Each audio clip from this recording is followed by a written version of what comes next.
Hello, watch aficionados. It's been quite a while since I last kind of posted on the I was going to say YouTube channel, but it's not really a YouTube channel because for it to be a YouTube channel, you actually need to post quite regularly. I just started something that I thought might be of interest to people. So it's been a while since I last posted on my feed, my YouTube feed. Anyway, I hope you're all well. Before I obviously go on to the video, as all the other YouTube channels regarding watches seem to do so, I'll do a wristwatch check. So I've got the Sea Dweller 43 on me today, Sea Dweller 43 50th anniversary edition. Probably my second most used watch. I've had it now for coming close to 6 months. I love it. I just kind of I wanted to kickstart the quick catch up in terms of just made a quick list point on my laptop. So I wanted to go over the 43 6-month review, an arrival which I'm expecting in the next week, a watch that I'm selling and why I'm selling it, and what I think the future holds in terms of watches and calibers. Reference Rolex. So the Sea Dweller 43. Oh, by the way, before I go on any further, I've just got a bit of an arm injury on my left arm. Hence, I've got this kind of elastic thing just holding the elbow in place. They call it tennis elbow, but I've got it in both elbows. This one hurts a bit more than this one. I might need to get another one of these. So I don't know. The injured man deserves a new Rolex. That's what I think. So the Sea Dweller 43. I love this watch. I think that's what I said in my first review about the Sea Dweller 43. I love this watch. Every time I wear it, I just think it looks badass. And there's a guy I chat to about watches a lot. He's also got a Sea Dweller 43. And he uses the same word. It's just a badass watch. When you wear the Sea Dweller 43, you just feel it looks badass. And he says that he's got a Daytona, so he that's what he thinks about this watch. I've got several watches, and I like wearing this watch. It's not the most comfortable watch I have, but I think the reason it's not the most comfortable watch I have is because it's part of a rotation of watches, or it's part of a collection, and it's worn on rotation. So naturally, it will feel heavier, and you'll need to adjust to it every time you change it for another watch for your next day. For instance, recently, last few weeks, maybe last month or two, my regular watch that I've been my regular 2 watches I've been wearing have been a Sea Dweller 43 and the 16570 Explorer 2, the Polar. I love this watch. You know why I love this watch? I mean, I don't want to go into it too much now, but it just doesn't look like a Rolex, and it is a Rolex.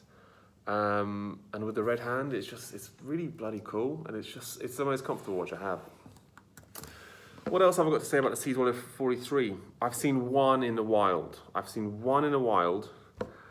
was some guy queuing up with me in IKEA a few weeks ago. It was an older gent, probably in his 50s. I was wearing mine. I thought about striking up a conversation, but I thought, you know what? Just not in the mood for this right now. I was just going to appreciate his watch from a distance, and it looked pretty cool on him.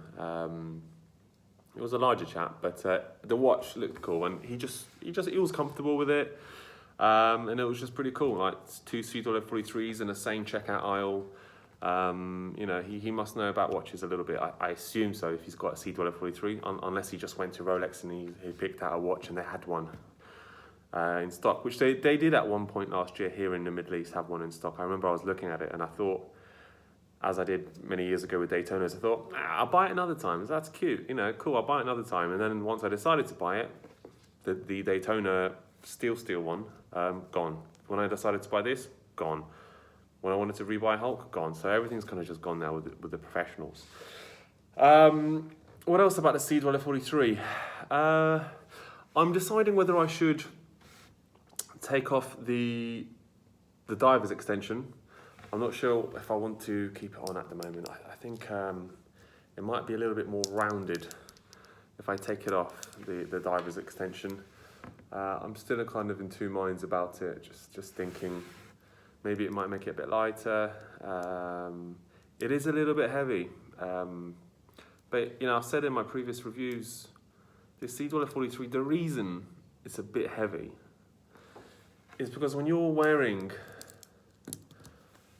a Submariner, which I do a lot, if you're wearing a Submariner, which is 153 grams, or you're wearing an Explorer 2, previous gen, 2008, 3186 caliber, if you're wearing one of these, which is about 140 grams, if you're wearing those a lot of the time,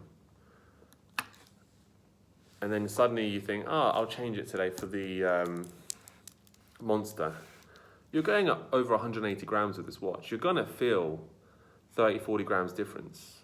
A wider bracelet, you're gonna feel it. The deep sea blue Cameron, I don't wear that watch. It's my box queen. Admittedly, I do have one or two box queens that just sit around. But anyway, all in all, I really enjoy this watch. The one thing I don't like about the Sea Dweller 43, which I've always kind of stated, is I don't like the 60-second markers. It's one of the reasons I've been looking to acquire a 2008 Sea Dweller, is because it kind of looks like a Submariner, the 2008 Sea Dweller minus the Cyclops. It's got the 15-second markers, and it's just a watch that I'm genuinely really considering. I really like it.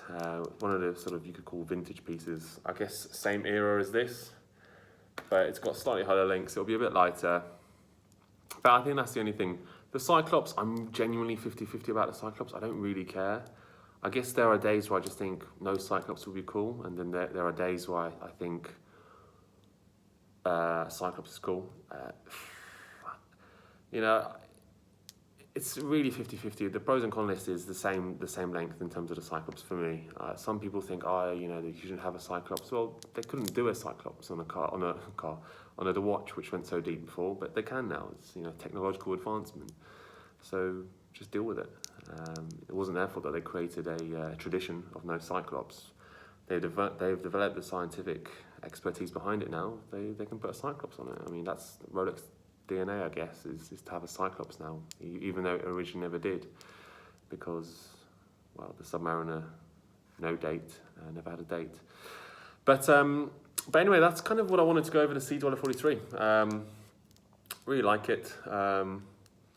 I don't see this going anywhere. Next thing I wanted to cover, I'm getting a Submariner Hulk in T-minus 4 days. It's going to be with me. I've already purchased it. I've gone through some contacts of mine. I've got it at a reasonable price, actually, just a small premium, but nothing like the ones that are being commanded on various channels. Really looking forward to getting that Hulk back. I mean, that watch for me is kind of like home. When I see a Hulk, it's like, I'm just picking up my watch and chucking it back on. I'm really looking forward to seeing that watch. I've requested many videos of it and pictures of family member who's holding it for me, that they're just tired of it. I'll enjoy it in 4 days, and maybe in the next couple of weeks I'll do a review on that. Never managed to do a review on my original Hulk because I sold it. But since I am getting a Hulk in the next few days, I will be selling my Submariner No Date. The prettiest watch that I own, the Submariner No Date, is going to be sold. And it really hurts me to say that I'm selling my Submariner No Date. I hate calling it Submariner No Date. It's not Submariner No Date, but just don't grill me on the comment section. Oh, it's not Submariner No Date. I call it that because generally people call it that. I know it's called the Submariner. Anyway, I'm selling my original pure Submariner because I just don't need to have a black Submariner and a Hulk and a Sea Dweller 43 in my collection. I don't need to have those three watches. It's kind of pointless. And because this is black and it's kind of like a big Submariner, really. Because it's black and it fits me on my size, don't really need the Submariner. And I hate to say it, I mean, it's the one watch I would have to have if I had no watches. But I have watches. So it needs to be sacrificed. You know, hopefully someone will enjoy it. I'm selling it at the moment. Someone will enjoy it soon. And it will be their prized possession, their watch that deserves to be worn every day. So that's a sad sort of update. I just don't need two watches which look quite similar when I've got the Hulk as well. Whilst we're doing a sort of update as well, I haven't actually tried the Explorer 2 on whilst I've been on this review. Admittedly, it's just so much smaller when I kind of put it up against the Sea Dweller 43. I mean, it's hilarious, really. It's really quite funny. You know, you can't tell much from a video like this, but it looks so much bigger because of that bezel. But I don't feel this watch on me. I just don't feel this watch on me. It's so quirky looking as well because of the white face. I prefer the white face a lot more than the black face because it's so different. It's the white face. It's my only white face watch that I own. And it does look a bit smaller than me, but because of the bezel steel. So it looks, you just see the white dial and think, oh, it looks smaller. But frankly, I don't care. I really don't care. You know, it's you know, the red hand looks really cool. You don't pick up much on these. Well, I'm using an iPhone at the moment to record this video. GoPro is causing me technical difficulties, but I like wearing this watch. And it's funny when I see it now on a video, which I have in front of me. It does look a little bit small, but that's because the bezel's steel. But it's just so comfortable. There are various times during the day where I realise I'm wearing this watch, the Sea Dweller 43. I realise I'm wearing it. Usually when I'm sort of shaking a hand a little bit, when I just want it to come down a bit or go up a bit, whatever, up and down my wrist that is. But this watch is just always just perfect and just sat there. I acquired it, you know, maybe a month or two ago. It's a 2007 M series, but it's the one with the 3186 caliber, and I've tested it for the 3186 caliber. There's also a 3185 caliber, and the test that you do for 3186 caliber on these watches, same as the GMT Master from these years, although that one commands a huge premium with the 3186 caliber. Anyway, the test that you do is you do the wiggle test. The wiggle test is that you try and change the hours, and once you're changing the hour on the watch, if the second hour mark or second hour hand wiggles a little bit whilst you're changing, that means it's a 3185. If there's no wiggle, it's a 95% chance it's a 3186. The second test to confirm it is one full turn of the crown on this watch on a 3185 movement will change 5 to 6 hours. One full turn of the crown on a 3186 watch, just like this one, will change the hours by 8 to 9 hours. So that's the second test to confirm it. And then the third kind of aesthetic test is the report, the Rolex going around the sort of dial. That, you know, that confirms that it's a 2007, 2008 onwards. It's just the M series, some batches were 3186, some batches were 3185. And anyway, I've checked everything out, you know, all the paperwork and whatever, and I was happy to confirm that. Does that make a difference? No. Does anything make a difference in the watch world? Not really. Does anything matter? No, it's just what's up in your head. You'll never notice the difference, but it's just one of those cool things. But yeah, so, you know, I will in the next few weeks be posting an update, or not an update, I'm doing an update. I'll be posting a review on the Hulk, the green Submariner Hulk, the one I've been banging on about for ages, the one I'm wearing a green t-shirt over. No, it's not really because of the Hulk, I'm just wearing a green t-shirt, I noticed. So I'll be doing a review on that, and I will also be doing a possible review on another watch, but I'm not sure if I'll buy it yet. So last kind of point I wanted to cover in this video was the future in terms of watches and calibers. You know, the thing about Rolex is sometimes you have to read it as a stock. You have to kind of get your matrix goggles on and just read the green lines and see what's going to happen, what's possibly going to happen. You have to look at it historically. You know, what is going to happen to the Submariner? There's a lot of questions in terms of what will happen to the Submariner. Whether I post a separate video on that or not, I mean, that could be a separate video really. But I just don't fancy doing a separate video on what will happen to the Submariner.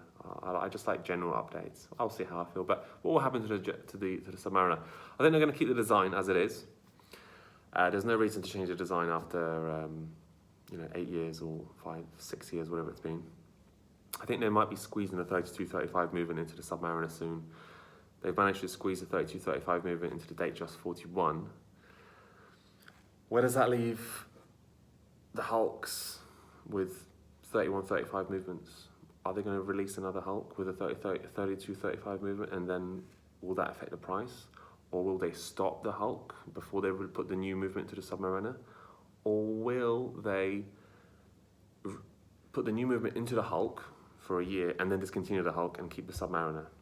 I don't know. If you look at this watch, this was part of the last 2 years batch of this particular model, and it had the newer movement. Don't know what's going to happen. The Sea Dweller, which was discontinued in 2008, that just had the 31-35 movement for years, and they just discontinued it in 2008.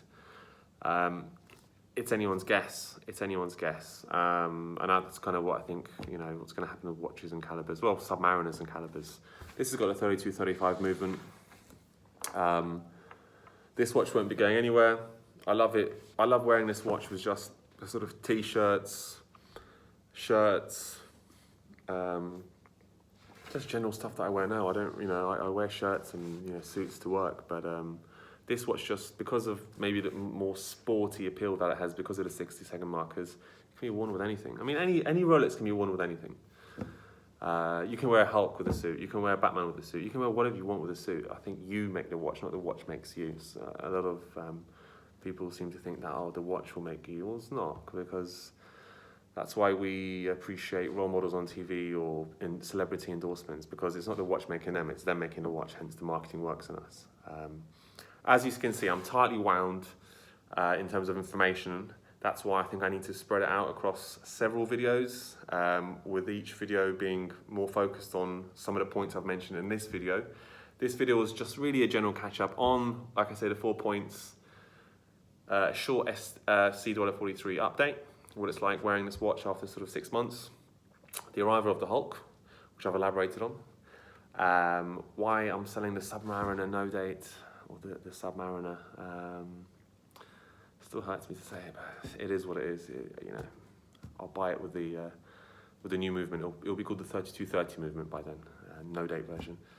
And then the last point, which I covered, what the future holds in terms of calibers and things, what I think will happen, and Rolex. I've placed an order for a Pepsi Jubilee. I don't expect to get one for a while. I think it's more in demand at the moment than the Daytona, from what I've heard, and it's a nice watch. I'd probably buy it, keep it for a bit and sell it. You know, will the same happen to it as the Sky Dweller? I think the Sky Dweller demand is falling a little bit now. I don't know. I haven't checked, but I'm not sure whether the Pepsi, the new Jubilee one, the clasp, is it like this, where it's like a double? You close it and you close it again? Or is it a typical Datejust clasp? Because I know someone who was once throwing something when they were on a boat. They were throwing something a few times, and their Datejust clasp just undid. The watch didn't come off, thankfully, but it kind of stopped here.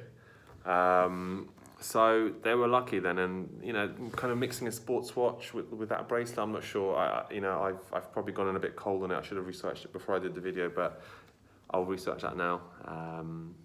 But anyway, good viewers, thanks very much for watching. You know, hopefully some constructive feedback in the comment section or whatever. I quite enjoy looking at it from time to time.